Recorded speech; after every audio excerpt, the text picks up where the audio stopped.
nombre es Luciano Adrián Soria. Veterano de guerra. De Malvinas, sí, Sí. perteneciente al Batallón Logístico 10, que era parte de la 10ª Brigada de Infantería de la provincia de Buenos Aires. Bueno, contanos dónde naciste. Nací en la ciudad de Buenos Aires, en capital, lo que antiguamente se llamaba Capital Federal, un 13 de noviembre de 1961. ¿Y cómo fue tu infancia? Mi infancia, bueno, nací en Capital digamos, por accidente, porque mis padres vivían siempre en provincia. Nací en Capital y al otro día ya estaba en mi casa. Me crié en la zona de Loma Hermosa, ahí sobre Avenida Márquez, Camino de Cintura.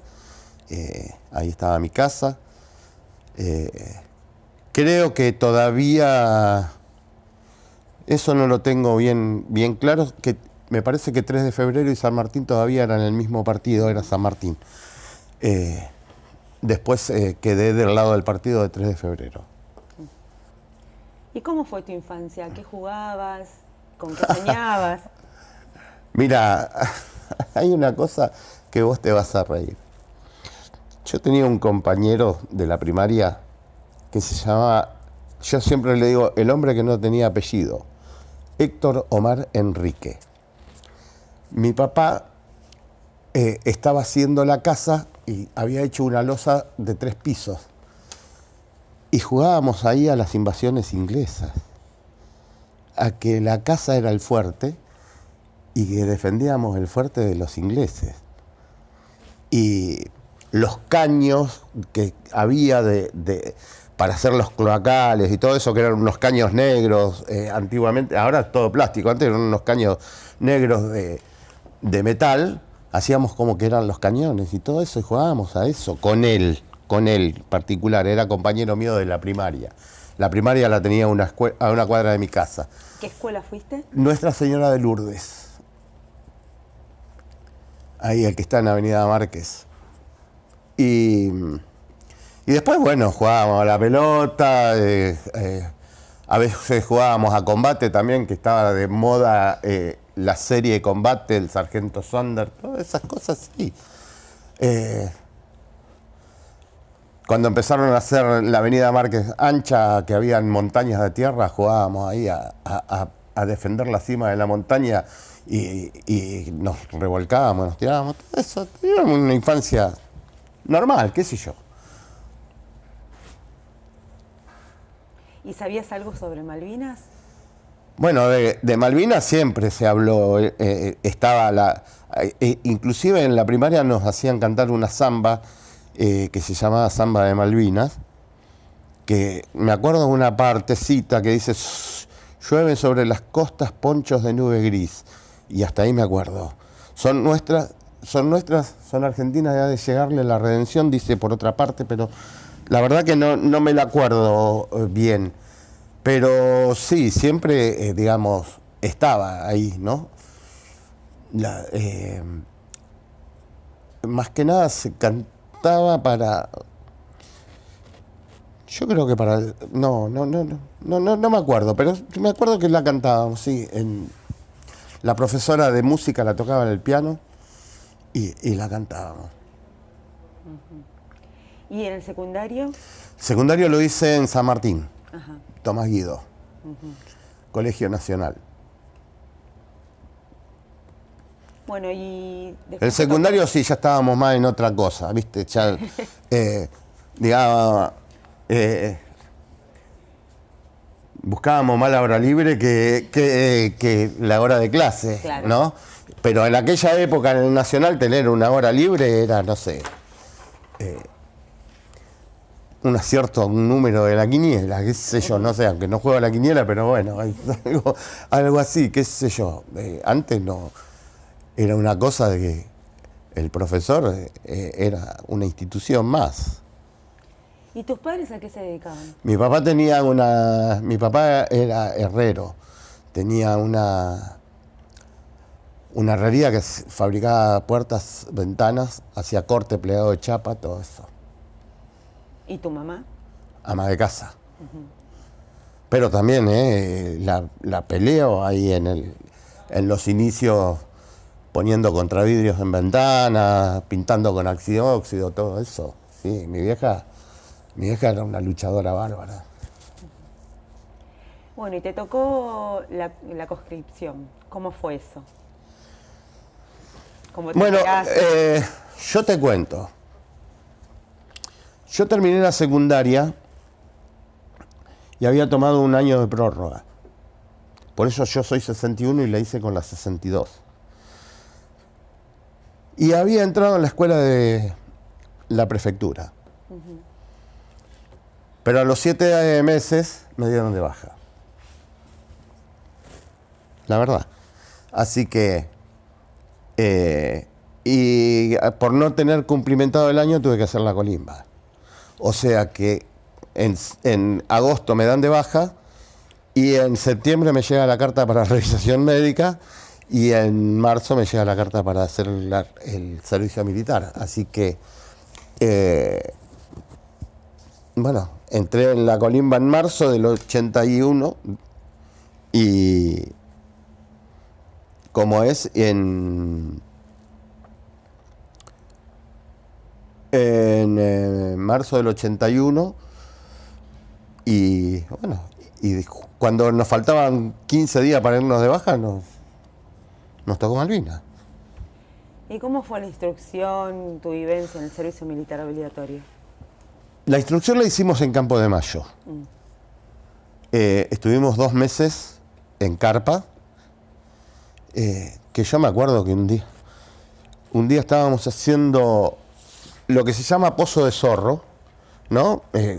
Una táctica de pasar la noche. Yo decía, ¿para qué nos hacen cavar esto? ¿Cuándo vamos a entrar en guerra? Nosotros en este país, ¿cuándo va a tener una guerra o algo por el estilo? Y bueno, y después fue donde me tocó. Pero sí, la verdad es que tuvimos una instrucción bastante piola. Bastante piola. ¿Te llevabas bien con tus superiores? En todo hay, vos sabés cómo es, en todo hay buenos y hay malos. A ver, lo que pasa es que por 3 o 4 pagan 50. Bueno, y esos 3, 4 que me llevaba mal, no solo me llevaba mal yo, se llevaba mal casi todo. Así que, pero bueno, no juzgo a nadie. Hay alguna persona que la juzgo y por ahí un poquito más adelante de la nota te lo voy a decir. Bueno, ¿y cómo te enteraste del 2 de abril de la recuperación de Malvinas? El 2 de abril yo llego al cuartel a la mañana y en aquel momento no había televisión a la mañana, olvídate.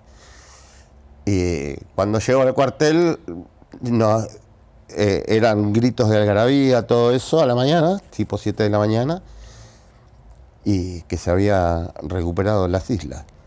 Así que estábamos todos felices, todos contentos, pero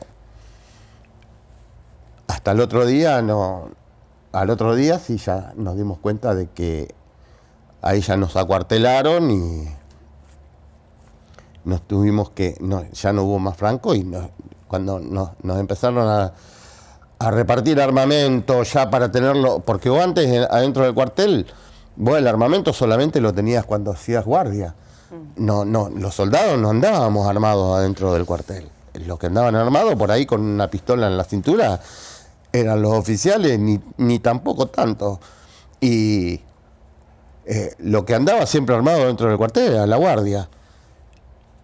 Y bueno, ahí ya nos dejaron armados, estábamos armados dentro del cuartel, sin la munición puesta, con munición, todo, pero sin la munición puesta y en las armas. Y bueno, y nos fueron trayendo la ropa, todo eso. Empezamos a llevar vehículos, las cocinas de campaña, todo eso al puerto de Buenos Aires. Y a nosotros nos decían que nos movilizaban al sur. Pero cuando nosotros llegamos al puerto de Buenos Aires, que empezamos a cargar todo en el barco que se llamaba Formosa, eh, la tripulación de ahí dice, no, esto que están cargando va a Malvinas. Y ahí, bueno, tuvimos la primera sospecha. Y 2 días antes de que salgamos, bueno, nos dijeron que íbamos a Malvinas.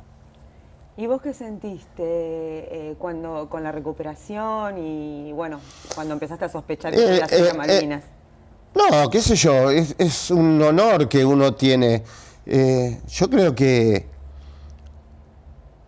no hubo, en mis compañeros, yo creo que no hubo ninguno que no hubiera querido ir. De hecho, hay muchos que quedaron y se quedaron con la espina en el corazón, que no pudieron. Nosotros éramos una unidad que completa. Está bien, ya se había ido la primera, la segunda baja, estábamos los que nos faltaban unos días para irnos. La clase 63 estaba haciendo la instrucción, así que reincorporaron algunos de los que se habían ido de baja, pero bueno, los que estábamos en el cuartel fueron los que primero nos pertrecharon. Así que una unidad que completa, ponele, hubiera tenido 250 soldados, fuimos 129 efectivos nada más a Malvinas. ¿Y partieron cuándo? El 7 de abril. Ahí nomás de... Sí, el 7 de abril partimos. ¿Y primero a dónde fueron? ¿Cómo fue el movimiento? Bueno, salimos por... Lo único que quedó del cuartel ahí en General Paz es el arco. Sí. Atrás de la estación de servicio, ¿sabes? Está ahí al lado de Tecnópolis. Salimos por ahí. Te juro, cuando salimos, los coches se paraban. La General Paz era angosta. Los coches se paraban de las 2 manos, nos tiraban cigarrillo, plata, nos tocaban, todo. Vos no te podés imaginar la algarabía de la gente. ¿Te sigo contando? Sí, por supuesto. Seguimos. Avenida San Martín, Ruta 8, hasta el Camino de Cintura, rotonda de Ruta 8, Avenida Márquez. ¿Dónde te dije que yo me crié? En Avenida Márquez. Avenida Márquez, sí. Avenida Márquez 917 era mi casa. Y yo pasé por la puerta de mi casa.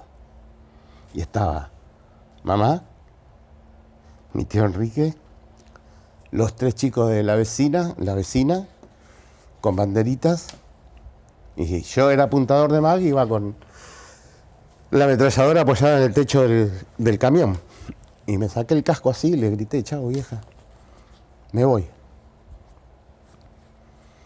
Y después en la otra esquina de mi casa estaba la estación de servicio de YPF. El dueño era muy amigo de mi papá y le grité Tato, y Tato nos corrió tenía una Coupé Torino celeste, y antes de entrar en la base aérea del Palomar me tiró un cartón de cigarrillo y plata.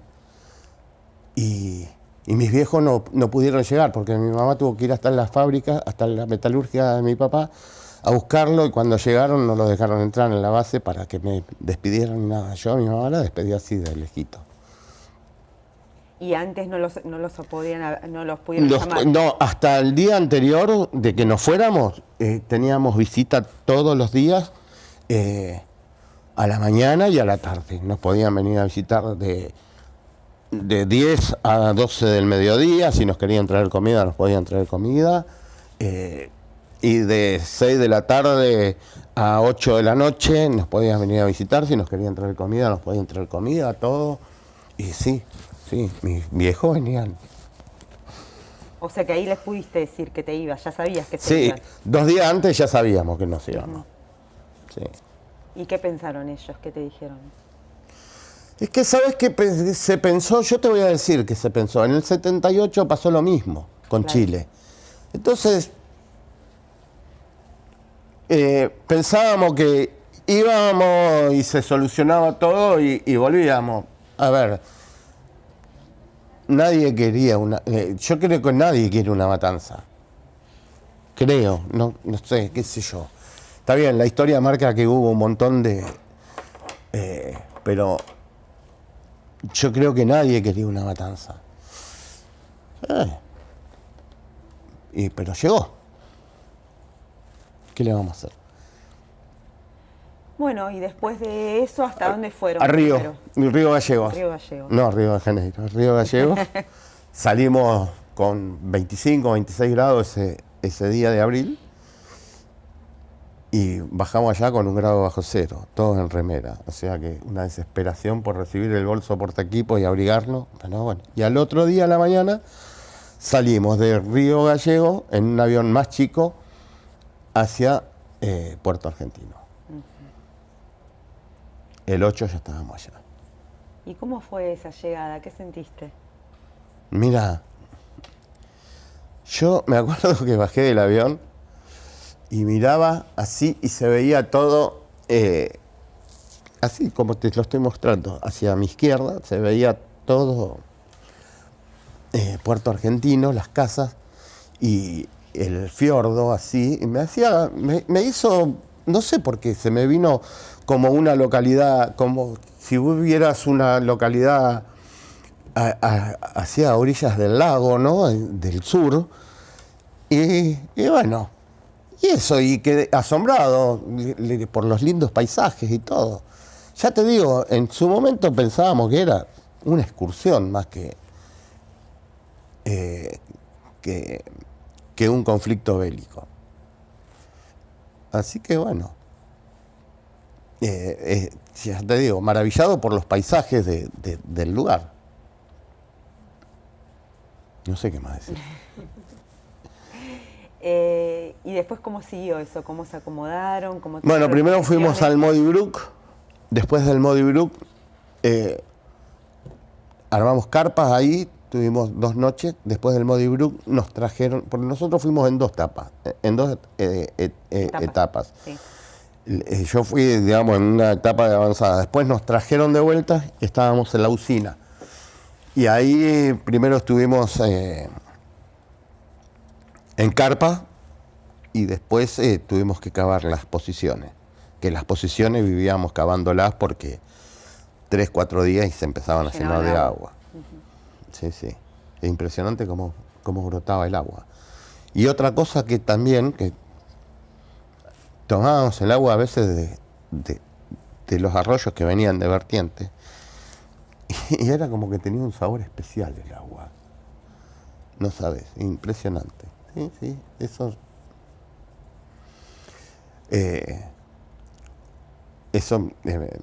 me lo acuerdo, pero el sabor me quedó grabado, ¿no? Es como una parte más de mi tierra. ¿Y cómo se alimentaban? ¿Cómo fue toda la Bueno, primero preparación teníamos todo para hacer guisos y todo eso. Había provisiones, todo. Teníamos fideos. Generalmente la mayoría de las comidas eran a base de fideos y arroz. Después ya empezamos a recibir las latas del corned beef y después empezamos a recibir ya las distintas raciones de cosas. Ya mucho, digamos, para cocinar no había. Y generalmente comíamos una vez al día. Y tenían mucho frío. El frío era más que nada a la noche. A la noche se sentía muchísimo el frío. Muchísimo. Era impresionante. Y cuando empezó a hacer ya los fríos fuertes, en los charcos de agua, digamos, se veía la escarcha y que cuando llegaba la noche, la escarcha esa no se derretía durante el día, o sea que al otro día tenías una escarcha, ponele que la escarcha tenía 1 centímetro de grueso, ya al otro día tenía 2, y así. Me acuerdo que cuando trajeron el cañón Sosman, que lo tenían que pasar por adelante de nosotros, había una barranca, sí, lo llevaban a la rastra con un tractor y el tractor, había tanto hielo en la barranca esa a la mañana temprano que tuvieron que esperar porque el tractor patinaba y se volvía para atrás, no podía subir. Y, el hielo se sentía mucho durante toda la noche y parte del día. ¿Y cuántos hombres eran en tu posición y quiénes eran tus Mi superiores? posición éramos 3. Digamos, apuntador, abastecedor y receptor. Mi jefe, digamos, nosotros teníamos 2 MAG. Había el jefe de la sección de MAG, que era un sargento Herrera de apellido. El teniente coronel Tríez era el jefe de la unidad. Y después, bueno, teníamos 5 o 6 oficiales más.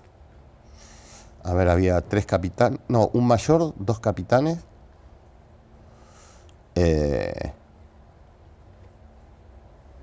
Un teniente primero médico, un teniente y 3 subtenientes, si no me equivoco. Después del cuadro de suboficiales, mucho no me acuerdo de cuántos eran en total, pero habían unos cuantos. Ponele que de los 129, 100 éramos soldados. Así que... ¿Y eso estuvieron ahí en la usina? En la usina. ¿Y cuál era, digamos, el objetivo que teníamos? Nosotros éramos logísticos. Nosotros, y en realidad lo que más hacíamos era cuidar la usina. Pero éramos más logísticos que de combate. Yo siempre, eso lo resalto. Nosotros no, si bien estábamos preparados para el combate y todo, y en un último momento estuvimos a punto de ir al combate final, digamos, no entramos en combate. Sí estuvimos bajo fuego enemigo un montón, o como 8 horas, que ahí murieron 2 suboficiales y fueron muertos, uno quedó herido y 2 quedaron heridos. Le cayó la bomba dentro de la trinchera. Sí. Estuvimos como 8 horas bajo cañoneo de artillería naval y terrestre. Para la gente que no sepa qué es el logístico, ¿podrías explicarlo? Es abastecimiento. La palabra logística es abastecimiento, es distribuir. Pero estuvimos, también teníamos la parte de armeros, que digamos, que se llamaba el tercer escalón. Ellos se dedicaban a reparar y a calibrar las armas que por ahí se rompían, los cañones y todo eso. Iban puntual, digamos, las armas de mano las traían ahí al lugar, pero las armas grandes iban y las reparaban en el lugar donde estaban. Donde estaban, sí. Eso. Y repartir a las unidades cercanas munición. ¿Comida también? Comida también. Comida también. Lo que pasa es que cada vez era menos. Cada vez era menos. Vos ponés a pensar que a veces la ración que era para uno la teníamos que compartir entre 2. Y aunque 3. Pero bueno. ¿Y cómo viviste el 1 de mayo? El 1 de mayo quedé atónito.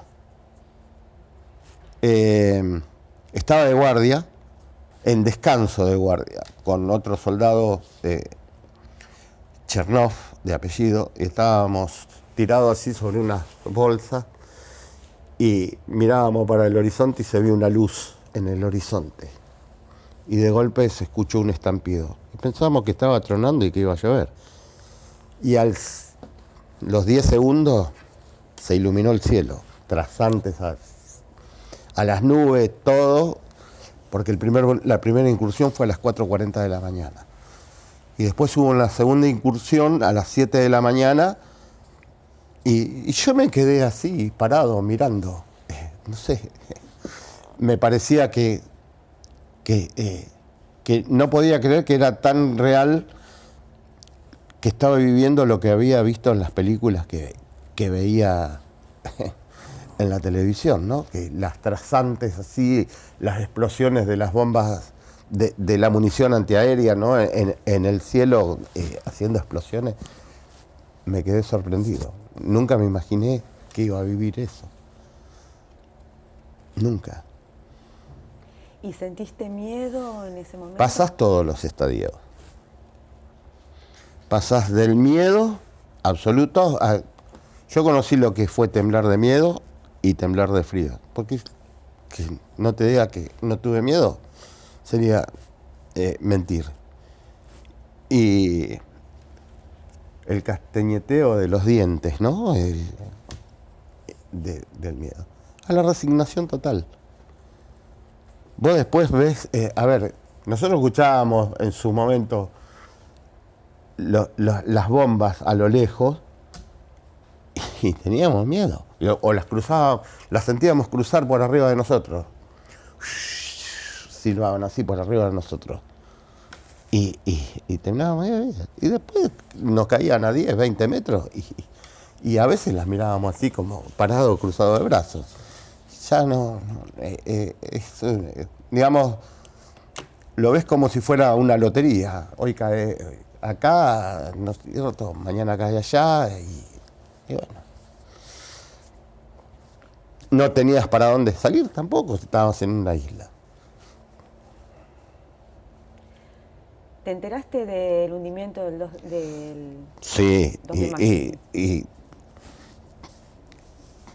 puteábamos, perdón la expresión, llorábamos,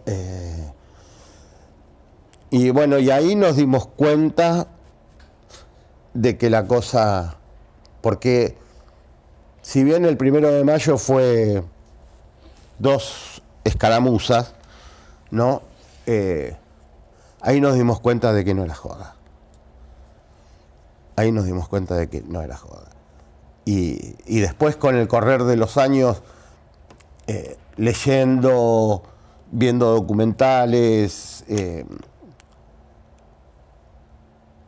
nos dimos cuenta de que fue un crimen de guerra, lo del crucero General Belgrano. Pero bueno, ya ahí me parece que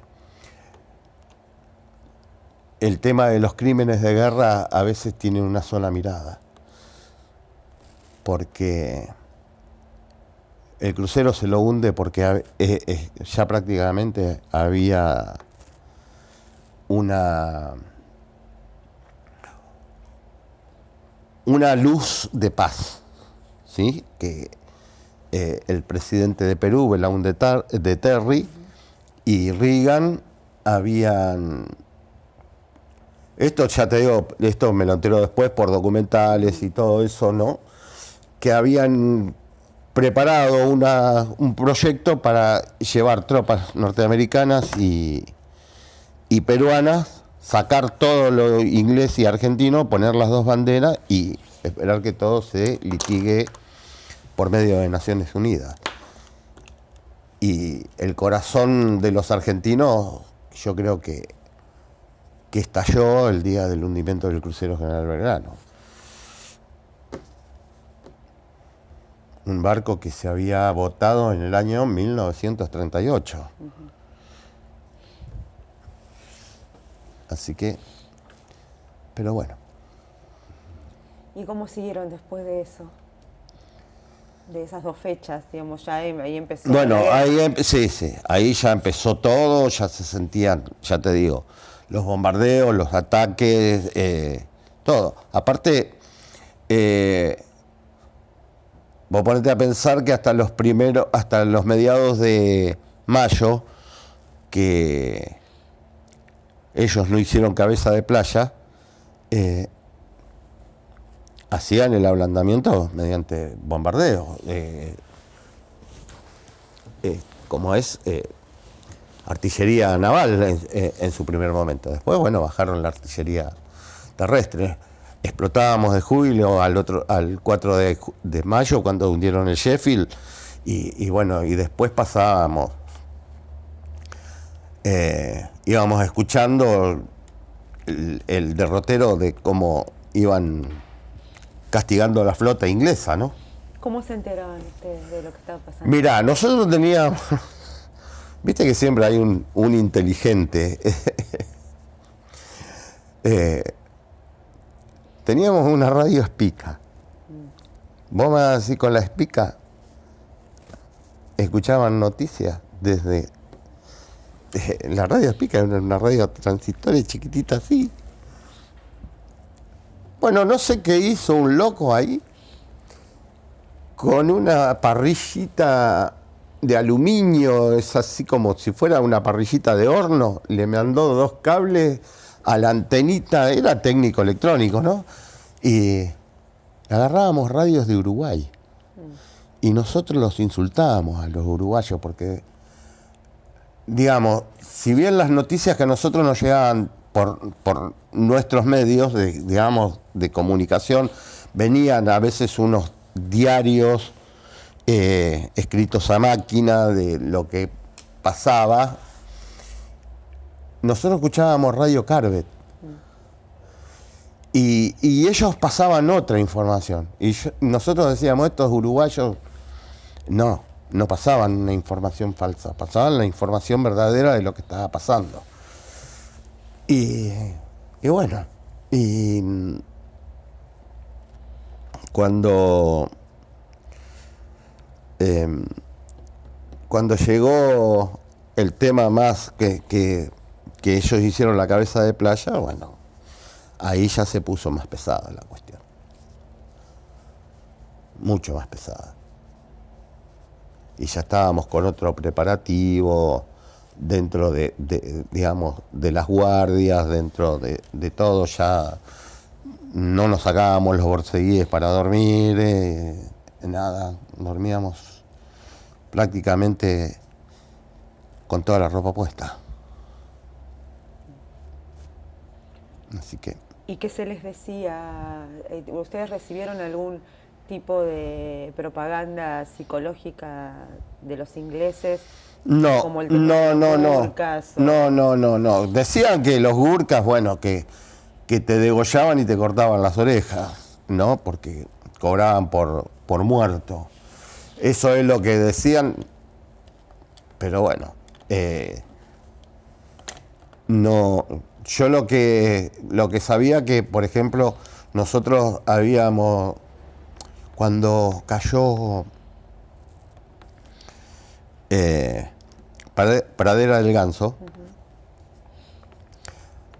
venían 2 camiones con soldados argentinos que no habían llegado a ser tomados prisioneros, y ellos decían, denos las mismas posibilidades que ellos para pelear, las mismas armas. Esa gente que venía de Goose Green, y venían muchos heridos, obviamente, ¿no? Y bueno, y ahí fueron empezando a avanzar, llegaron a Goose Green, después fueron tomando distintas posiciones argentinas y todo eso. Después nos enteramos cuando reventaron en la isla Borbón los ¿cómo es que se llama? Los SAS. Los aviones, de los Pucará. Ah, los Pucará, ok. Sí. Ahí. Todo eso, bueno. Todo lo que íbamos perdiendo lo sentíamos. Lo que pasa que llegó un momento que veíamos que veníamos perdiendo, a pesar de que decían estamos ganando, veníamos perdiendo. Así que... Y para ese entonces ya ustedes comían menos, o sea que ya Sí, se sentían más debilitados. A ver, no te sentís débil. Al menos, qué sé yo perdí 25 kilos allá. Pero no te sentís débil. Quizás es la adrenalina, no sé. No te sentís débil. Pero el hecho de que por ahí lo que más conseguíamos era alguna botellita de whisky, alguna barrita de chocolate, todo eso te mantenía también un poco más fuerte, ¿no? El chocolate es bueno en el frío, es muy bueno. Así que comíamos barritas de chocolate y eso. Teníamos los cafés con leche en polvo y teníamos mucha leche en polvo. Y te digo cuál era la comida sólida que comíamos. La leche en polvo con un poco de azúcar, la batíamos, la dejábamos tipo un engrudo y lo comíamos con la cuchara. Esa era más que nada la comida sólida que comíamos los últimos días. ¿Tuviste contacto con los isleños? No teníamos permitido. Y no... La verdad, el único contacto con un isleño que teníamos, que era de apellido Mackay, que era el que entraba a la mañana que al que entraba a la noche nunca lo vi, a controlar los tableros de la usina. Después no tuvimos contacto. Yo al menos en lo particular no tuve contacto con isleños. No. ¿Y cómo era la relación, ahora te vuelvo a preguntar esto, con los superiores durante la guerra? Mira, nosotros, ya te digo, teníamos tipos que eran re piola. No te voy a decir que eran un soldado más porque el grado lo tenían, pero eran re piola. Y habían otros que, no sé, yo tuve...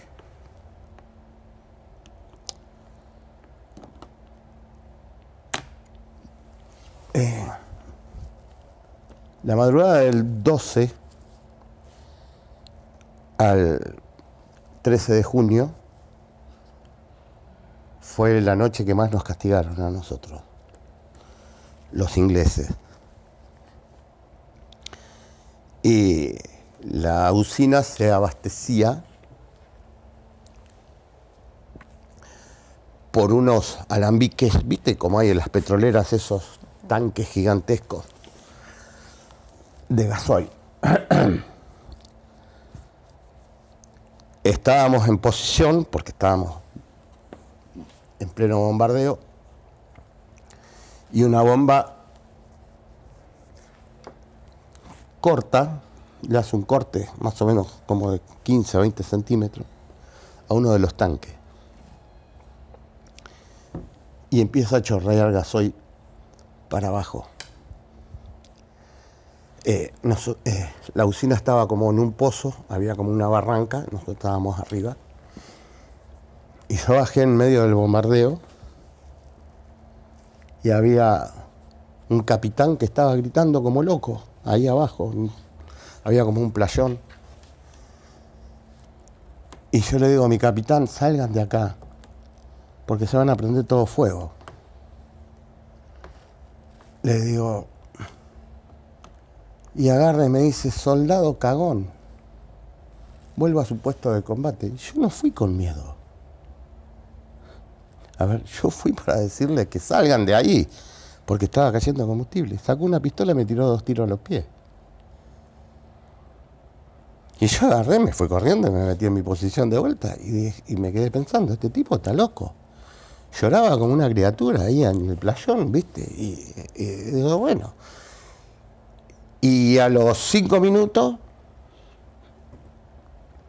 vuelvo a bajar y le iba a decir, mi capitán, ¿qué le pasa? Y cuando vuelvo a bajar, en realidad, subí y lo pensé, digo, donde me vuelva a faltar el respeto, esto le parto la cabeza. Y bajé, y justo que estoy bajando, cae la bomba que mata al sargento primero La Rosa, al sargento Pereira, y era el sargento Hernández y al cabo primero Casas. Al cabo primero Casas en realidad no lo lastimó, sino que la onda expansiva lo levantó y lo tiró contra una pared de piedra y lo dejó como si lo hubieran molido a palo. Y después el día y medio siguiente me tuvo como si hubiera sido un prisionero de guerra. ¿Viste? Y digo, bueno, qué sé yo. Y bueno, eso. Y después, bueno, hay otra historia que... Tenemos una historia muy linda nosotros, que lástimamente está perdida por la mentira. ¿Me entendés? Porque la bandera de la casa del gobernador la recupera nuestra unidad. Que esa bandera está exhibida en el Monumento a la Bandera. En el Museo de las Banderas del Monumento a la Bandera está exhibida ahí. Y este hombre dice que la recuperó él. Y él no la recuperó. Porque el día que estaban bajando, en el momento que estaban bajando la bandera, yo estaba al lado de él como un prisionero de guerra. Y después, un subteniente que se llamaba Santeso, cuando estábamos prisioneros, la tenía envuelta en el cuerpo. Y él se la sacó. Por la ley, obviamente, lo que se llamaba la ley del gallinero, ¿no? La gallina de arriba, a la de abajo y a la de abajo. Así. Y eso yo lo denuncié hace bastantes años. Nunca me dieron bolilla. Nunca me dieron bolilla. Pero bueno, ya está. Una vez en un desfile lo agarré y bueno, me lo sacaron de las manos. Pero no va a quitar que en el campo del honor un día, no sé, tendré 90 años, si Dios me da la posibilidad de llegar a esa edad y lo encuentro. Es con la única persona que tengo rencor. ¿Querés decir el nombre? Capitán de Urquiza. Luis Daniel de Urquiza. Sí, yo no tengo problema. De hecho, cuando estaba la página El Malvinense, yo lo denuncié ahí también, estaba escrito en El Malvinense. Sí, toda la unidad del logístico 10 lo sabe.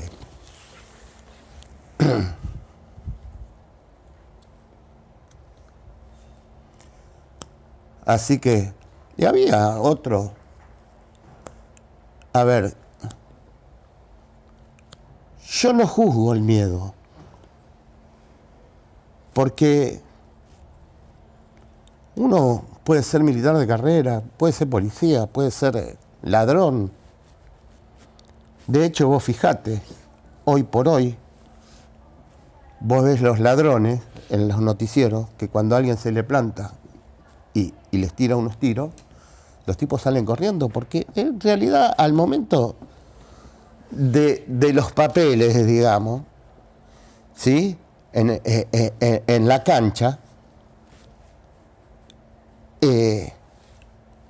ahí es donde hay que demostrar. Y uno puede tener el pánico escénico y puede tener el miedo y puede pensar, yo qué sé yo, no sé, yo hoy tengo hijos, tengo nietos, y si me pongo en esa posición y yo capaz que estoy con mi mente allá, pero ¿sabés qué? Yo con esa persona me comuniqué un montón de veces y ¿sabés qué le estuve buscando en esas comunicaciones? Vía redes sociales y todo eso, que me pida perdón. Y el hecho de no reconocerlo te da más bronca. Porque si me hubiera pedido perdón, nos hubiéramos abrazado. A ver, no sé, pero el no reconocerlo me parece que es es algo inmoral en una persona, ¿sí? No reconocer que se portó mal con su propia tropa. Eso. Bueno, ya estaban en los finales, 12, 13. Sí, estábamos en los finales. 14. Y el 14 nos habían preparado para ir a cubrir retirada. Y cuando estábamos saliendo, salió Menéndez, lo vimos a Menéndez, con la bandera blanca, diciendo, listo muchachos, se terminó. Bueno. Y ahí empezamos a enfilar todo para Puerto Argentino, todo para Puerto Argentino.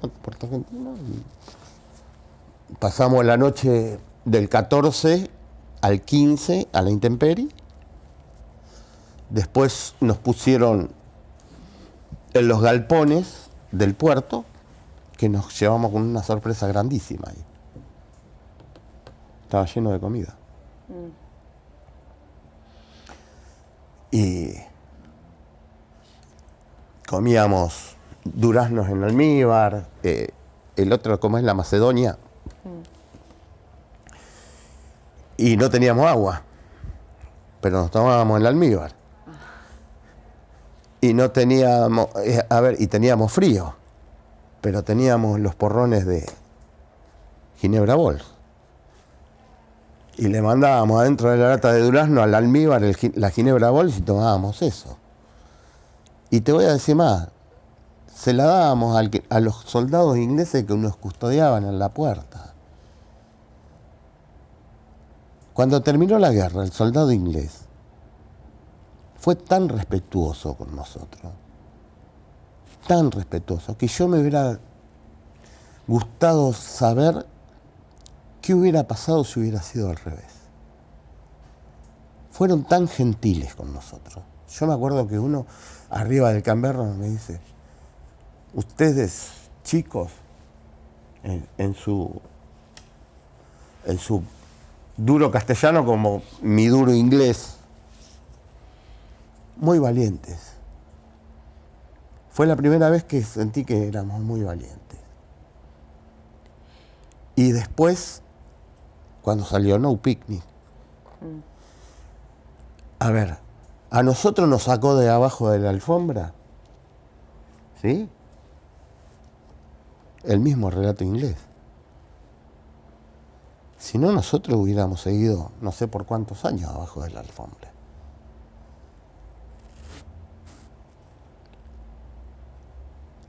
Los ingleses diciendo que nosotros habíamos peleado como leones en el campo de batalla, nos sacó de abajo de la alfombra.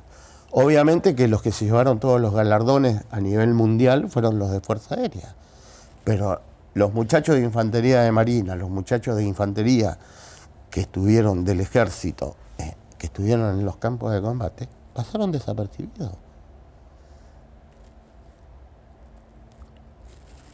Y fueron leones, mismo reconocido por militares que no tenían tropa, ¿sí? Porque, por ejemplo, los comandos, vos sabés que los comandos no tienen soldados. Los comandos son oficiales y suboficiales. Y cuando están en el campo de combate no hay grado. Hay uno que es el líder, puede ser un oficial, un suboficial, lo que sea. Y el mismo Rico, Duarte, ellos mismos relatan lo que fue el valor de los soldados. ¿Sí?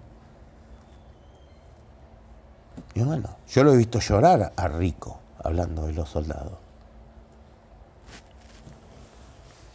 Pero bueno. ¿Y vos qué sentiste cuando fue el cese de fuego? ¿Qué te pasó? Yo entré, como te puedo explicar, en un estado, primero de miedo, porque en su momento decían que a los prisioneros de guerra que habían tomado en los campos de combate, a muchos los habían fusilado, que de hecho estaba el caso, no sé si alguna vez lo escuchaste o lo viste por televisión, del sargento Carrizo, que dice que lo fusilaron y le pegaron un tiro en la cabeza, que puede ser, no sé por qué, ya te digo. Entonces teníamos esa imagen y cuando caímos prisioneros, como vuelvo a decirte, estábamos en la isla. ¿A dónde vamos acá? Estábamos prisioneros, punto. Y ahí tuve miedo. Ahí creo que fue uno de los momentos que más miedo tuve y quedé como en un estado de obnubilado, digamos. Veía sin ver, me pasaba la gente como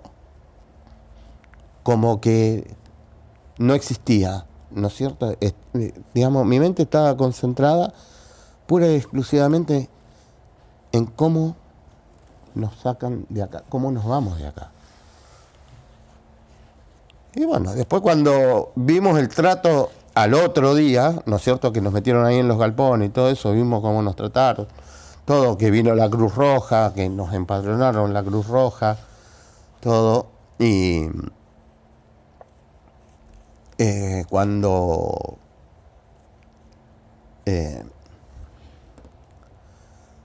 nos subían a unas barcazas y de ahí nos llevaban al Canberra. Y ahí fue la otra gran pregunta. Estábamos prisioneros,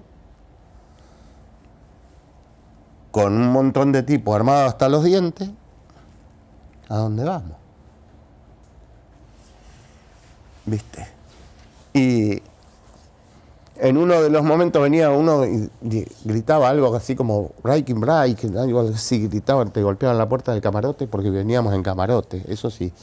Conocí un crucero gracias a los ingleses. Y en su momento, ¿no? Después sí conocí otro crucero, pero bueno. Y ese que nos gritaba un día, le digo, where are we go? Le digo, ¿dónde vamos? Y él me dice, Puerto Madrid. Madrid, España. No, me dice, Madrid, Argentina. No, será Madrid. Yes, me dice. Bueno, cuando dijeron que iban a Madrid, digo, bueno, listo. Ahí pensé, digo, bueno, mi papá, mi mamá me van a ir a buscar, qué sé yo. Es más, mi papá en ese momento sacó, al otro día que me llevaron a Malvinas, mi papá sacó un auto 0 kilómetros y lo metió en el garaje de la casa, era imposible tocarlo. Eso es había comprado el Ford Taunus en aquel momento, porque si tenía que viajar al sur por cualquier eventualidad, tenía el coche. ¿Y tuviste comunicación con tus padres durante la guerra? Sí. Y te voy a explicar por qué. Porque había un subteniente que vivía en Villa Bosch. Y la mujer del subteniente, yo no hablaba con ellos, pero la mujer del subteniente iba hasta la casa de mi papá, que eran unas 25 cuadras, y le pasaba la novedad, y si no, los domingos, a la hora que él se comunicaba, que era cerca del mediodía, mis viejos iban hasta ahí, hasta la casa de la mujer, del subteniente Saavedra. ¿Y cartas no se mandaron? Sí, cartas sí. Lo que pasa es que mis cartas llegaban, las de ellos muy pocas. Y después, las que sí nos llegaban un montón eran las cartas al soldado desconocido, ¿no? De los alumnos. Es así. Respondí, a algunas personas las fui a conocer. Pero bueno, esos vínculos se fueron cortando. De los alumnados, las escuelas que nos escribían. Muy pocos veteranos de guerra siguieron manteniendo el vínculo o se volvieron a encontrar con esa persona que le escribieron y así. Pero sí, cartas de parte de mi familia muy pocas. Y mis amigos, ¿no? Me acuerdo que mis amigos de la infancia recibí una y de otra gente amiga, matrimonio, amigos de mi papá, recibí una y de mis parientes también. Pero una sola llegué a recibir de muchos. Después cuando llegamos al cuartel teníamos una parva así de correspondencia. No, porque la correspondencia había que llevarla al cuartel directamente, no o si no remitirla al cuartel. Y ellos la enviaban. Así que nosotros sí, enviábamos y había sello postal. De hecho, tengo que decirle a mis hijos, porque tengo hay una de las cartas que yo envié a mi casa que está sellada con el sello postal del Correo Argentino de Malvinas y un 25 de mayo. Sí. ¿Y cómo te trataron en el Canberra? En el Canberra era impresionante lo que fue el primer baño y el segundo también y quizás también el tercero, porque te juro, ahí conocí la máquina de afeitar descartable, que era una amarillita con una hojita sola, no era esa que viene ahora con 5 o 6, no, una sola, un jabón, una toalla. Pero el primer encima los camarotes del baño era blanco. Todo blanco. Y yo me acuerdo que me pasaba el jabón así en la cabeza y me jabonaba el cuerpo y miraba para abajo y caía todo negro. Negro, pero negro, de verdad, como si me hubiera engrasado. Lo que pasa, vivíamos tiznados. Allá no nos bañamos nunca. Y ya te digo, el segundo y tercer baño también seguía cayendo todo así. ¿Y comían bien? ¿Los trataban bien? Sí, teníamos almuerzo y cena. Almorzábamos a las 7 de la mañana y cenábamos a las 4 de la tarde. Ahí.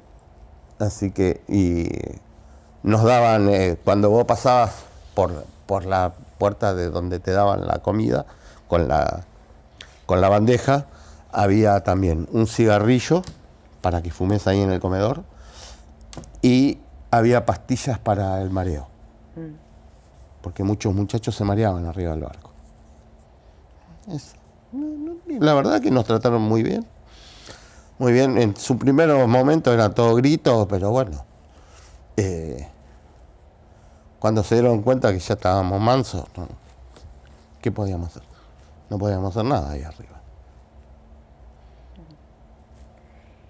Y llegó la vuelta al continente, entonces fueron a Puerto Madryn. A Madrid. Yo llegué el día que Puerto Madryn se quedó sin pan. ¿Cómo fue? Eso fue impresionante. Yo no me olvido nunca. La gente de los costados. Y nos agarraba, nos abrazaba. Las flautas de pan así largas, porque al primero que vieron le preguntaron, ¿qué querés? Pan. Pan. Y yo digo, si acá nos están recibiendo así en un pueblo, ¿qué va a hacer cuando lleguemos a Buenos Aires? Bueno, pero cuando llegamos a Buenos Aires no fue así. ¿Cuánto tiempo estuvieron en Puerto Madryn? No, nosotros nos reagrupamos todos enseguida y nos llevaron en unos camiones hasta Trelew, avión, viajamos en un avión de Austral con asiento, porque cuando fuimos a Malvinas era sin asiento, sentado en el piso, con asiento, con azafata, nos dieron un sándwich de miga, una Coca-Cola y a Palomar. Llegamos como a las 2:30 de la mañana. Y yo te juro, tendrías que conocer más o menos dónde vivo, porque Cuando el avión encara así para aterrizar en la pista, se ve toda la avenida Márquez iluminada. Y yo digo, estoy a 25 cuadras de mi casa. Digo, ¿qué hago? Más sí, digo, me bajo, era domingo ya de madrugada, 2:30 de la mañana, 20 de junio, Día del Padre. Digo, qué regalo para mi viejo, le caigo. Digo, más si me voy a los boliches bailables de Palomar, que algunos de mis amigos, vecinos, por ahí estaban en el boliche bailando. Vos fijate, veníamos de una guerra y los boliches bailables estaban funcionando, todo. Y cuando bajamos del avión, el alma al piso. Estaban los micros de Chevalier, vidrios empapelados, nos subieron y caímos en Campo de Mayo. Estuvimos como 10 días en Campo de Mayo. ¿Y ahí cómo la pasaron? ¿Cómo los trataron? Y ahí fue un lavado que, en realidad no, quisieron hacer un lavado de cerebro y como querer hacer un engorde, ¿viste? Pero bueno, vos ponete a pensar que nosotros estábamos ahí en la escuela Lemos y ya estaban todos nuestros familiares en los portones y no nos dejaban acercar a verlo. Ahí ese día se armó un quilombo también. Ahí sí casi se armó una revuelta bárbara. Pero bueno, nosotros no pudimos ver a nuestros padres hasta que nos llegamos a casa. O sea, los viste después de esos 10 días. Recién después de los 10 días. ¿Y cómo fue el encuentro? ¿A dónde se encontraron? En la puerta del cuartel.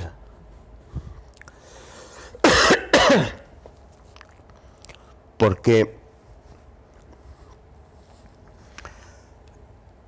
nos llevan, no sé cómo mis viejos se enteraron que íbamos al cuartel. Y bajábamos ahí en Villa Martelli, en el cuartel, y el segundo jefe de la unidad nos hizo así como una formación, no nos obligó a formar ni nada. Dijo, muchachos, bueno, lamentamos todo lo que ha pasado, dice, es hora de que vayan a ver a sus viejos, dice, a su familia. Dice, los que tienen uniforme guardado, vayan a cambiarse y si no, váyanse así de verde nomás. Y yo me fui de verde, yo no tenía nada. Estaba la clase 63 ocupando las cuadras, todo lo nuestro había desaparecido. Así que, y cuando salí por el portón ahí de la calle Sufriategui y Vieite, ahí en Villa Martelli, estaba mi viejo y mi vieja y unos tíos míos de Entre Ríos. Y bueno, y me abrazaban, lloraban, y yo no lloré. Yo siempre digo, yo no lloré, yo estuve años sin llorar. Años. ¿Y qué fue lo que te hizo desencadenar un llanto después de tantos años? ¿Te acordás? Qué sé yo, ya ni me acuerdo. Pero quizás es que como uno se va poniendo más viejo, se va poniendo más sentimental. ¿Viste? Quizás el ir encontrándose, ¿no? Con los que compartiste todos esos 70 días allá, todo, te va abriendo más en las emociones. pero me costaba, digamos, no podía llorar, yo no te soltaba una lágrima, no. Y hice terapia, todo.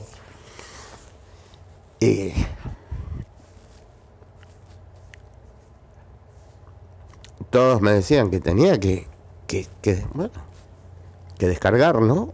Esas emociones. Que esas emociones que no descargaba, bueno, me trajeron aparejadas otras cosas en mi salud, ¿no? Como una hernia de hiato, alopecia en su momento, qué sé yo, autolesiones, todo eso. ¿Cómo fue el tiempo posterior a tu llegada de Malvinas? ¿Cómo llevaste los primeros meses? ¿Qué empezaste a hacer después? Mira,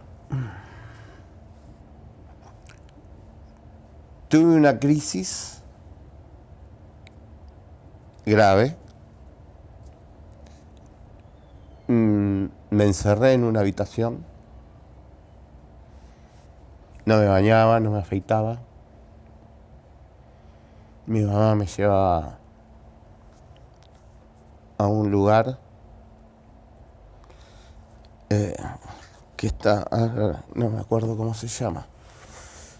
Está en la avenida Córdoba y la calle Agüero, un instituto de salud mental de la ciudad de Capital.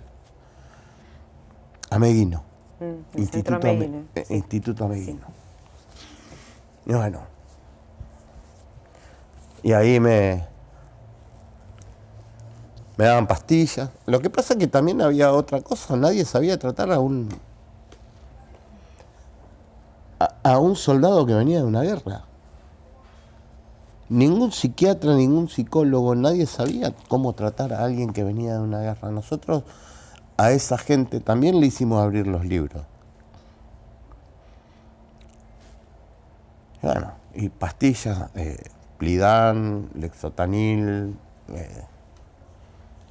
entes. Y un día me levanto, voy al baño en mi casa, me levanto al baño y cuando salgo, porque no me miraba en el espejo, tampoco. No tenía espejo. Yo no quería espejos. Y me miré en el espejo y me vi con la barba así, grande. Y digo, este no soy yo. El pelo largo. No soy yo. Mi papá usaba bigotes y tenía esas tijeras tipo de peluquero para recortarse el bigote. Y me empecé, tac, tac, tac, tac, tac, tac. Me bañé, me afeité, me levanté, le aparecí en la cocina a mi mamá, vestido de punta en blanco. Y le dije, vieja, le digo, yo no puedo seguir viviendo así. Y agarré las pastillas, se las tiré todas en el tacho de basura. No, me decían, no, mamá. No. Yo tengo que salir a trabajar. Dice, bueno, agarrate ropa vieja, anda a trabajar al taller de tu padre. No, porque me van a tener lástima y no me van a dejar hacer nada. Yo tengo que conseguir un trabajo. Y salí con el Clarín abajo del brazo. ¿Te acordás que el Clarín venía con los clasificados? Pero el Clarín el día de semana clasificado no tenía nada de laburo. Y lo que es, yo siempre digo lo que es Dios, ¿no? Me encuentro con un compañero, me dice, ¿qué haces, Soria? Le digo, nada, estoy acá buscando, te estoy hablando, nosotros nos dieron de baja en julio y esto fue porque me acuerdo, porque tengo el certificado original recuadrado en mi casa, un 2 de noviembre. Le digo, no, digo, salí a buscar laburo, digo, necesito trabajar. Dice, estás loco, dice. ¿Por qué? Dice, andate al cuartel. Pedí un certificado que tuviste en Malvinas, dice. Dije, en las empresas del Estado tenés abierto para entrar a trabajar en cualquier empresa del Estado. ¿En serio? Sí. Agarrá, repartí en varias empresas del Estado, dice, andá y repartí y llevá. Bueno, agarré ahí del obelisco, que nos encontramos en el obelisco, me fui a Villa Martelli, en Villa Martelli pedí el certificado, me hicieron el certificado. Al otro día, bueno, a la tarde me fui para mi casa, al otro día a la tarde le hice hacer fotocopias, varias, y la puse en las carpetitas esas Prespan. Y al otro día me fui a buscar trabajo. Y entré a trabajar en SECBA. Entré a trabajar en SECBA. Y el mismo día que me llamaron en SECBA, me llamaron para entrar a trabajar en la caja de industria y comercio. Que antes cada cosa tenía su caja, no había un ANSES como hay ahora. Y me quedé en SECBA. Trabajé hasta el 91 en SECBA. Después, bueno, me dediqué a la docencia. ¿Profesor de qué sos? Historia. ¿Y te casaste? ¿Tuviste Me casé, tuve hijos. Tengo 3 maravillosos hijos. 2 nietos. Que bueno. Que ya va siendo momento que a los nietos les cuente las historias de abuelo. Así que bueno, vamos a ver cómo seguimos con esto, pero bueno. Sí, yo a mis hijos nunca le conté de la guerra. Pero a mis nietos ya tengo pensado cómo contárselo. ¿Sí? Como el érase una vez, o en un tiempo allá lejano. Bueno, así. Pero la semilla hay que sembrarla por ahí. Igual te digo, mi nieto más grande, me dice mi hija, se la pasa cantando la marcha de San Lorenzo, el himno. Bueno, le digo, habrá heredado la sangre patriótica del abuelo, le digo, qué sé yo. Así que bueno. ¿Ya va a aprender la de Malvinas? Sí, yo creo que sí. Yo creo que sí. Pero falta un añito más todavía. Tiene 7 recién. ¿Sentís que te quedó alguna secuela del 82? ¿Algo en especial? ¿Secuela de qué tipo? ¿Física o psíquica? Yo tengo sueños recurrentes. Y el prototipo de los sueños recurrentes son en base a lo que yo te conté de este capitán. Que yo en su momento cuando hice la denuncia, que la primera denuncia le hice el malvinense, que le puse en una parte, por ahí en esas historias de sobremesa que usted puede llegar a estar contando de sus hazañas, jamás le va a contar a nadie que le tiró un tiro a su propio soldado. 2 tiros, no 1, 2. Pero bueno, sí, yo sueño con las bombas, sueño con esto, sueño con el hambre, sueño con el frío. Hace 30 grados, bueno, igual ahora estoy con una medicación que es que prácticamente no sueño, así que, pero si no, por ahí hacía 30 grados dentro de la habitación y soñaba que tenía frío y terminaba tapándome porque se me congelaba el cuerpo. Sí, sí, eso sí, tengo sueños recurrentes, tengo el estrés postraumático. Después, los problemas estos gástricos, ¿no? Que todo remite a lo mismo. Bueno. Y más los que van viniendo con los años. ¿Cómo ves el panorama de la soberanía hoy en día? Yo lo veo incierto, pero no incierto de que no sea la soberanía argentina. Yo lo veo en el aspecto geopolítico, ¿no?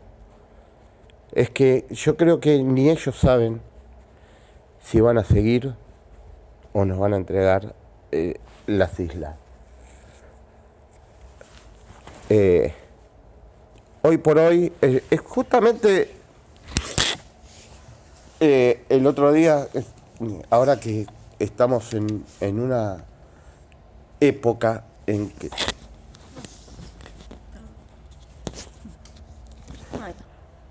estamos en una época en que vos podés abrir una página de otro idioma y te la traduce al instante. Justamente estaba leyendo una nota de un diario inglés en donde dice que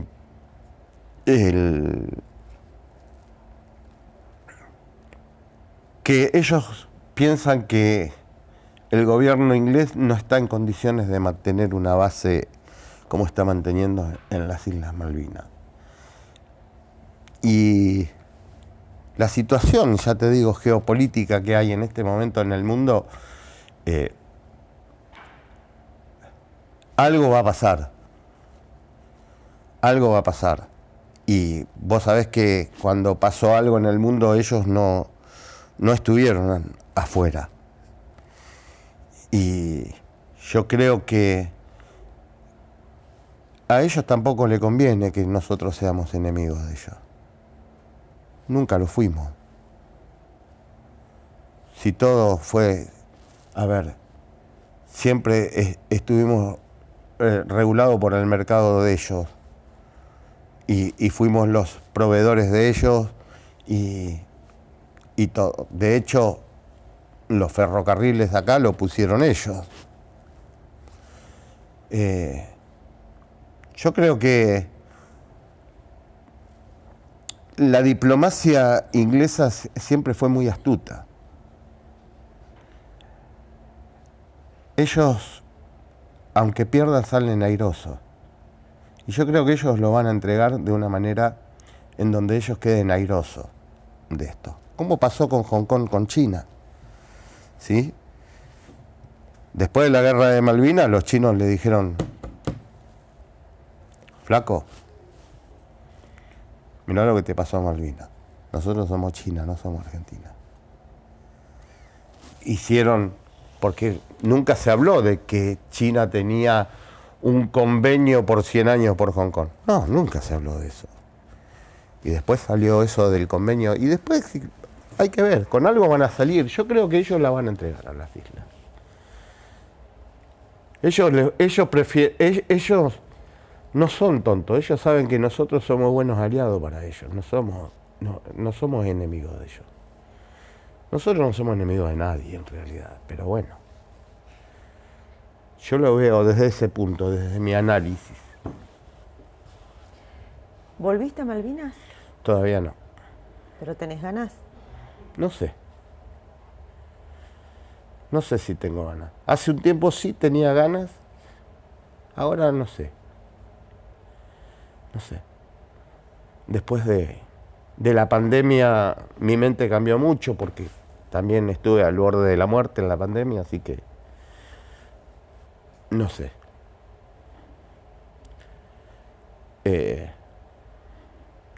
Hoy prefiero más lo estar con mis nietos, con mis hijos, viajar,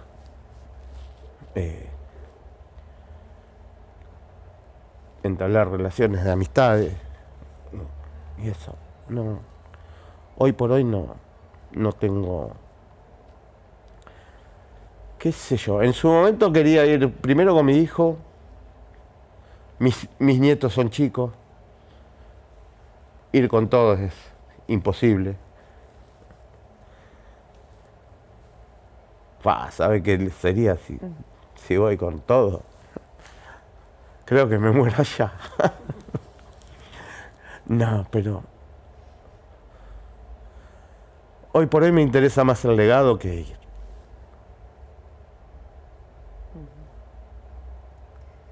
¿Y qué pensás de las películas argentinas que se hicieron de Malvinas?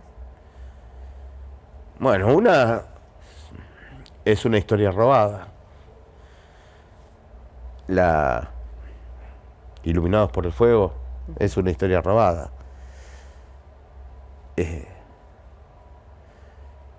Está bien. A mí me parece bien que salgan, ¿no? Lo que me pareció mal es que, como te decía yo hoy, que en la película Iluminados por el Fuego, por ejemplo, solamente había un teniente y un sargento. No había más oficiales y suboficiales. ¿Me entendés? Y vos no podés juzgar por 1 o 2 o 3 a los otros 25 o 50 que estaban codo a codo con vos. ¿Sí? La maldad existe en todos lados. Mismo en tu entorno, en tu vecindario, en tu cuadra, hay 1 o 2 que no cuadran con ninguno de lo de la cuadra. Bueno, y en el ámbito de los cuarteles es lo mismo.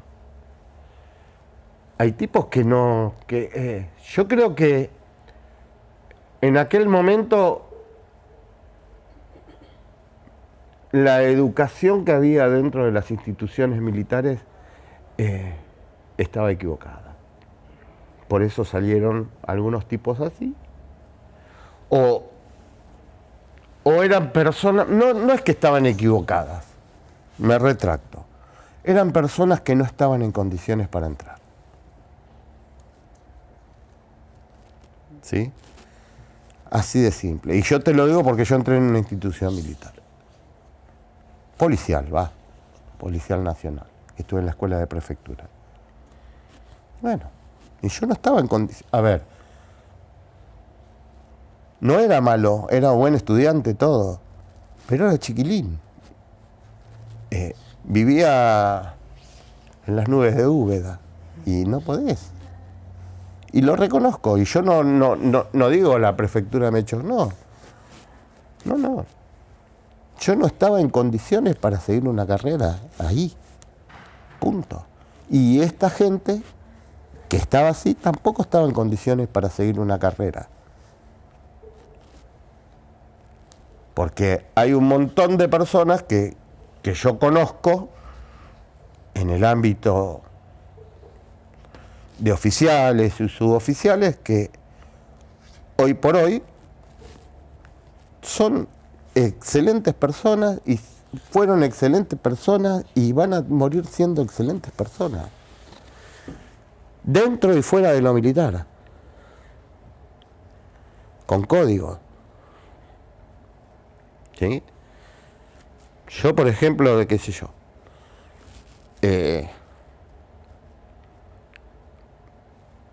Me he encontrado un montón de veces, y no fueron oficiales míos, ¿no? Pero me he encontrado con Rico, me he encontrado con Duarte, me he encontrado con oficiales de otras unidades, con navales, suboficiales, y y que los he cruzado allá y que eran excelentes personas allá y siguen siendo excelentes personas acá y todo. Y hay gente que fue una basura allá y sigue siendo una basura acá. Porque no reconoce... A ver, flaco, pasaron 40 y pico de años, reconoce tus errores.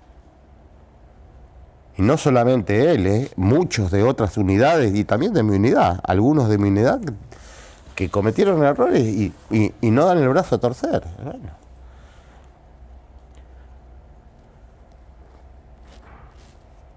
Ahí están. Marginados. ¿O no? Algunos se piensan que todavía, que siguen siendo, no sé, el sargento que estaba allá en la isla. No, flaco, pará. La isla, fuiste sargento hace 30 años, hace 43 años y hoy sos un civil más porque ya no sos ni sargento, ni suboficial mayor si llegaste o ni general, lo que sea, ¿sí? Hoy sos un civil más, punto, ya no estás más dentro de la institución, formaste parte, chao, olvídate de eso. No, y hay algunos que piensan que siguen siendo montados en esos galones y hay que ver qué historias cuentan, ¿no? Fuera dentro del ambiente de veterano de guerra no podés estar contando mentiras, porque te la sacan, te liquedan enseguida. Vos fijate el problema que tuvo este muchacho cuando hizo Iluminado por el Fuego, se lo quisieron comer. Después está soldado solo conocido por Dios. Bueno, mirá, justo el personaje se llama Soria. Pero está bien, hay que publicar. A ver, nosotros perdimos. Estados Unidos también perdió Vietnam. Y sin embargo, lo sacaron más películas que de las ganadas de la Segunda Guerra Mundial. ¿Me entendés? Y bueno, nosotros también. Y hay una cosa, hay cierta parte del periodismo, por ejemplo, que solamente existen los oficiales de la Fuerza Aérea, que fueron unos halcones. Yo no los desmerezco, todo lo contrario. Fueron lo más grande que tuvimos. Pero que los soldados que estuvieron, no hablo de los soldados en general, ¿no? De la tropa en general que estuvo en el campo de combate, que fueron cobardes. No existieron. Vos fijate, ahora cuando viene para el 2 de abril, las notas, en los distintos noticieros, los soldados no existen. ¿Vos creés que eso sigue siendo así, incluso con los 40 años de Malvinas? ¿No creés que cambió algo en la sociedad? La sociedad sí, obvio. El otro día fui a la fiambrería a la vuelta de mi casa y me dice, ¿usted estuvo en Malvinas? Dice, permítame, una nena de 17, 18 años, permítame que le dé un abrazo. Porque obviamente en mi barrio todos saben que estuve en Malvinas, pero los chicos lo van sabiendo ahora, los adolescentes, los jóvenes, lo van sabiendo ahora. Y sí, yo pienso que año a año el reconocimiento cada vez es más grande. Pero ya te digo, falta igual el desfile puro y exclusivo. Y nunca se va a dar. Nunca se va a dar. ¿Qué sería el desfile puro y exclusivo? Y un desfile puro y exclusivo tendría que ser un desfile solo de veteranos de guerra, con las Fuerzas Armadas sin desfilar, que desfilemos los veteranos de guerra, y tendría que ser, ¿por qué no un 14 de junio?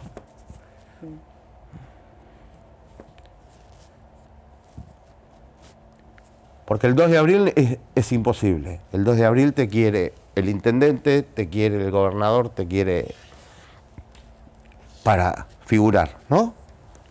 Te quieren todo. El 2 de abril todos quieren la foto con los veteranos de guerra. Pero, ¿por qué no un 14 de junio? ¿Por qué no un 20 de noviembre? ¿Por qué no? Es más, yo creo que el 14 de junio sería el día más glorioso. ¿Sí?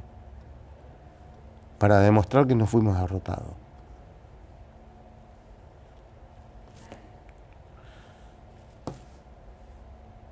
Que no nos rendimos. Porque yo no me rendí. Mi jefe no se rindió. Acá se rindió un tipo. Nada más, punto. Un tipo que cuando llegó el momento que le estaban llegando ahí a los talones, dijo, bueno, acá lo cortamos. Pero todavía había. ¿Vos viste el documental Malvinas, la guerra que pudo ser? ¿Qué dice Julian Thompson? No entiendo por qué los argentinos se rindieron el 14 de junio si a nosotros nos soplaban y nos caíamos. Si ellos estaban en las mismas o en peores condiciones que nosotros. Nosotros que fuimos los expertos en correr a todos con la vaina, nos corrieron con la vaina a nosotros.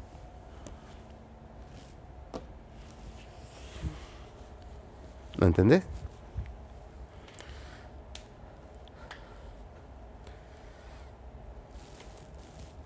No es tan fácil.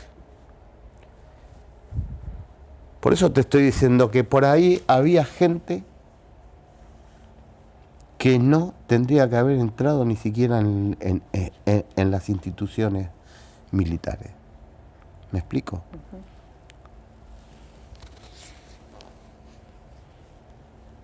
Yo creo que había mucha más gente de menor rango que tenía mucho más coraje que ellos. De hecho, yo no me voy a olvidar nunca, el sargento primero Bota, el día que hicieron la cabeza de playa, estaba enojadísimo. Pero ya tenemos que agrupar, hacer un grupo grande, ir y cagarlos a tiros. Y no, había que esperarlos que avancen. Esa cosa que pusieron que nosotros no podíamos tocar, teníamos que defendernos. ¿No? Está bien. Pero nos teníamos que defender en el primer ataque. Después no teníamos que defendernos más, tendríamos que haber ido y atacar. ¿No? Pero no se hizo. Y me quedó algo pendiente que habías contado afuera de cámara sobre el bautismo de un soldado. ¿Cómo fue esa experiencia? Me acuerdo que a nosotros nos venía a dar misa el padre Fernández. Y me acuerdo que le había dicho este soldado al padre Fernández que él no era bautizado, que nunca había sido bautizado. Velázquez era de apellido, falleció hace unos añitos.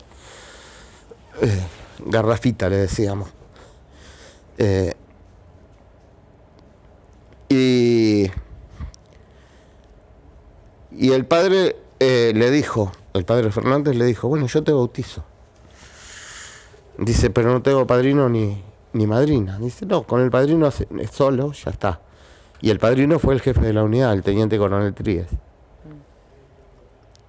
Y bueno, y a la otra semana lo bautizamos. Lo bautizó, yo no lo bauticé. Y estuvo la misa y todo. Y estuvo Casanseu en esa nota. Y bueno, y el que filmó, por estar la filmación, Rotondo, sí. Así que, y lo bautizó, y creo que, si no me equivoco, 4 tomaron la comunión.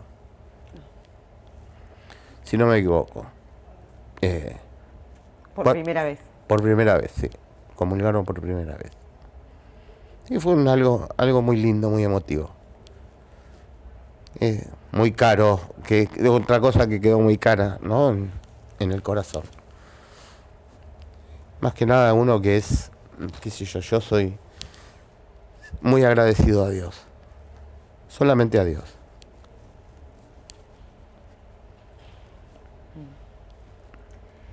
¿Hay algo que te parezca que no hayas dicho, no te hayamos preguntado? Qué sé yo, viste, están las lagunas de todo.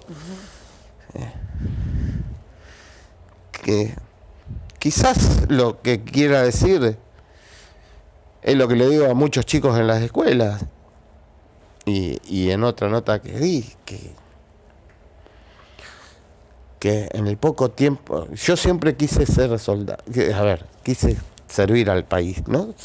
Militarmente, digamos. Y en el poco tiempo que duró la guerra de Malvinas, creo que Dios me dio esa posibilidad de cumplir con mi juramento, ¿no? El juramento y la posibilidad de defender mi patria. Y recalco lo del juramento porque nuestro juramento fue verdadero y lo sigue siendo. No como los nuevos juramentos. Yo juré seguir a la patria, seguir constantemente a su bandera y defenderla hasta perder la vida. Y cumplí. No perdí la vida, pero cumplí. Ay, juran por un montón de cosas, pero no cumplen. Y se cambian. Falta que vaya uno con la camiseta inglesa a jurar. No sé. No tengo más nada que decirte. Bueno, te agradecemos mucho otra vez. Yo le agradezco a usted la invitación y bueno, y estoy a su disposición siempre. Yo no tengo ningún problema. Bueno, muchas gracias. Gracias a ustedes.